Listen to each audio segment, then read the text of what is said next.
everyone, welcome back to my channel Tutelage, a guide to learner. Here, this is Sriparna. I hope all of you are doing well.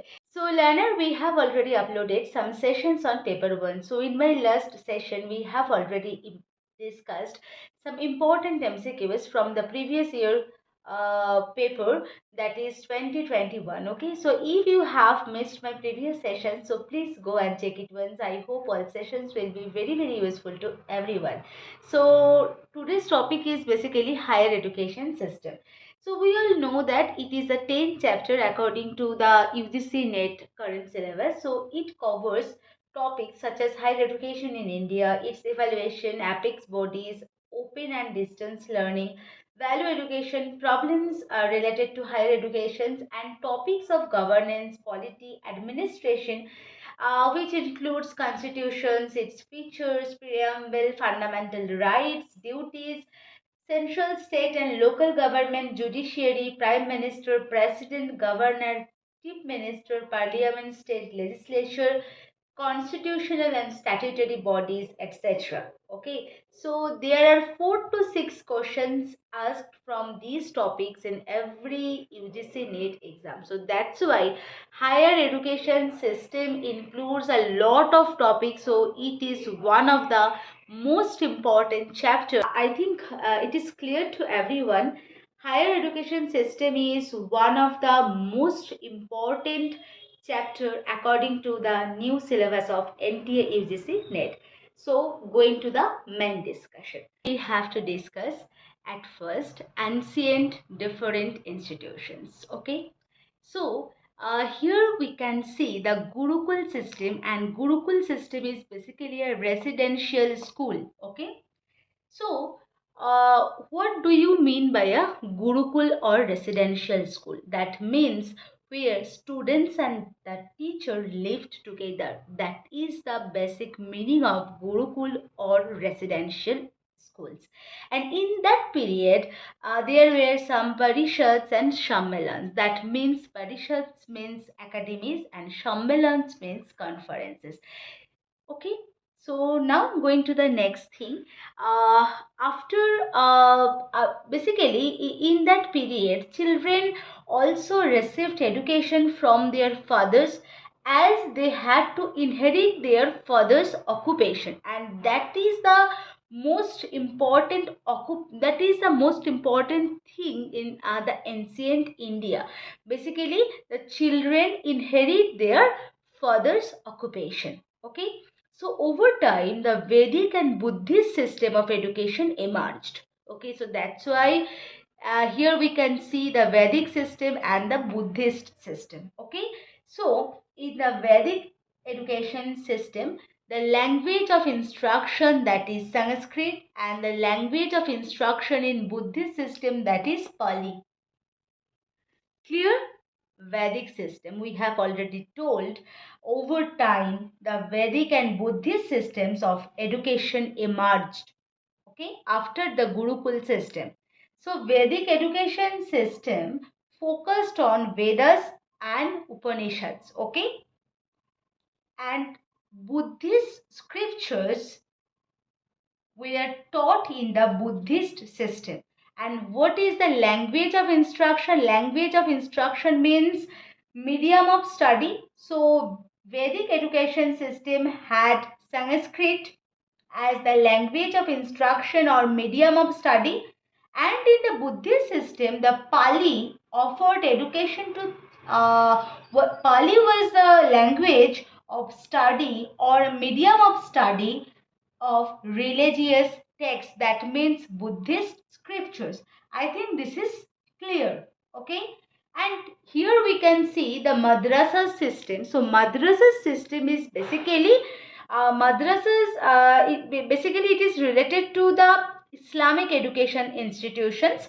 So madrasas offered education to children from the Islamic faith. So madrasa is one of the most important educational institutions of Islam. Okay, so now going to the main thing. So here we can see after Gurukuls there are two education system were emerged. The first one is Vedic system and second one is Buddhist system. Okay, so both philosophy and vocational training were part of education in ancient India. Okay, so vocational education is one of the vocational education was one of the most important part of this Vedic system in the ancient period. Okay, so vocational education was related to agriculture, building houses, art of making jewels, implements, equipments, dance, music, leather manufacture, uh, training elephants, horses, weaving, dyeing, spinning, sculpture, medical science, etc. So, Lana, do you know what is the teaching method for learning philosophy in ancient India? Do you have any idea about that? So basically, the methods used for learning mostly involved the storytelling and memorization. Okay, the first one is storytelling, and the second one, sorry, that is memorization.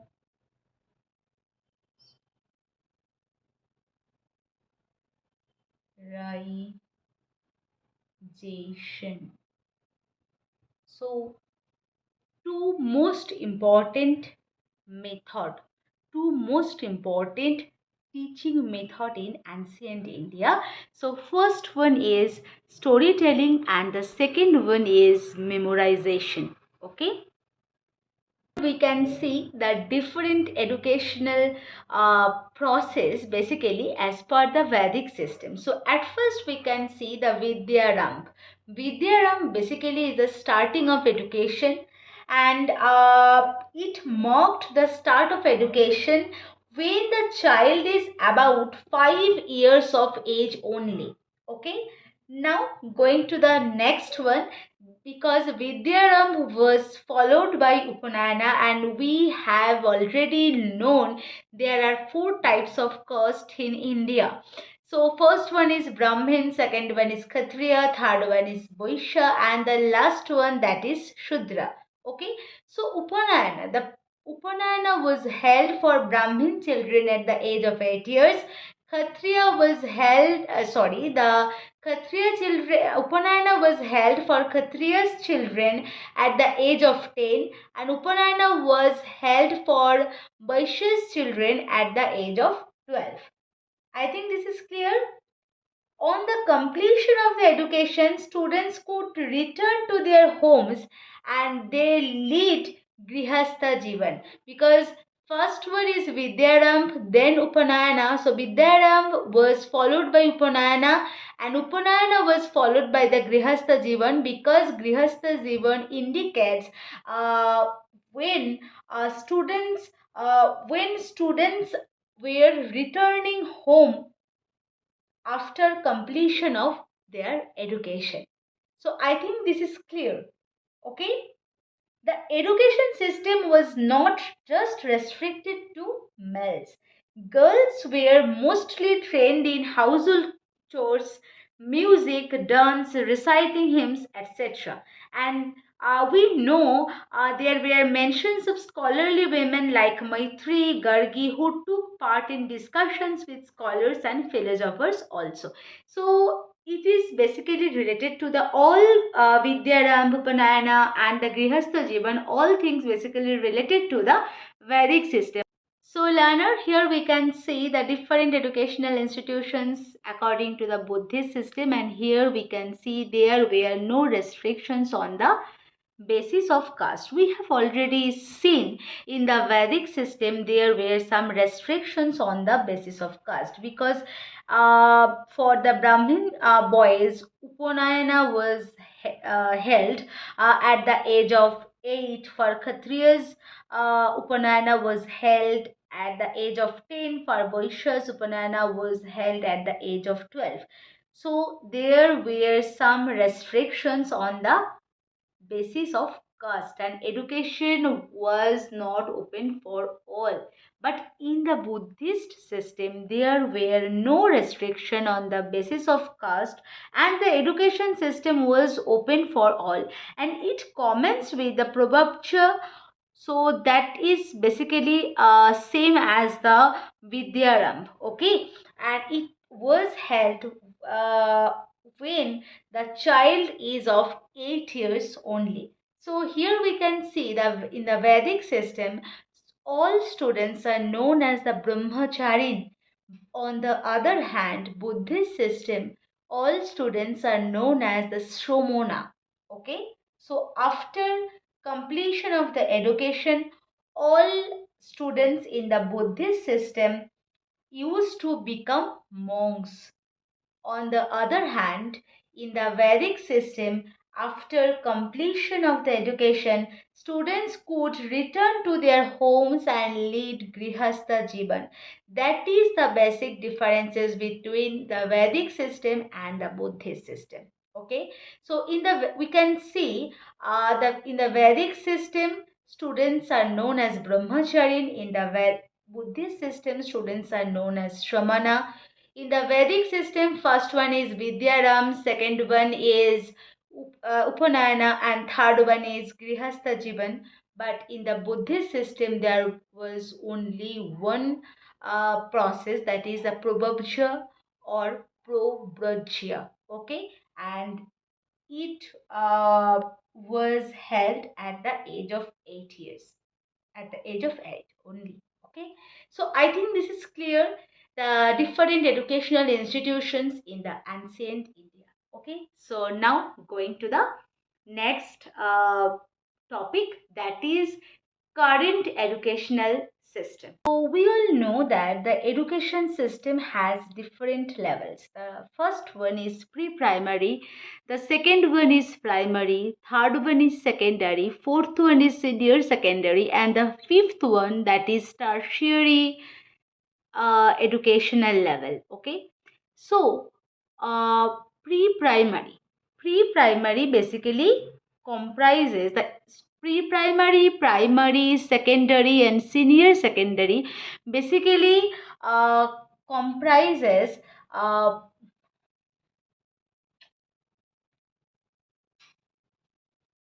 so, learner, here we can see current educational levels. Okay, so the education system has different levels. The first one is pre-primary, the second one is primary, third one is secondary, fourth one is senior secondary, and the fifth one, that is the most important thing, that is the tertiary educational level. Okay, so pre-primary, primary, secondary, and senior secondary. So these four stages basically includes in the school level. So we all know that the school level comprises four stages. Pre-primary, which includes prior to class 1, that includes nursery, nursery, prep 1, prep 2, that's portion. Okay, now going to the next section, that is the primary. So class 1 to class 8. Third educational level, that is secondary, class 8 to class 10. Senior secondary indicates class 10 to class 12. So I think this is clear. School level, pre-primary, primary, secondary, and senior secondary, basically all educational level includes in the school level. Okay, so school level comprises four educational level: pre-primary, primary, secondary, and the senior secondary. Clear?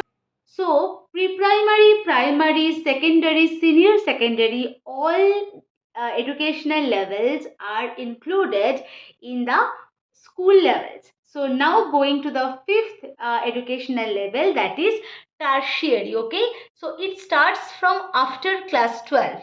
It includes higher education and vocational education also. So school level education is divided into four levels: pre-primary, primary, secondary, senior secondary. But on the other hand, the higher education is divided into three different levels. So first one is bachelor's degree. It takes 3 to 5 years. Second one is master's degree. It takes 2 to 3 years. And one of the topmost level of higher education, that is PhD, it takes 3 to 9 years approximately.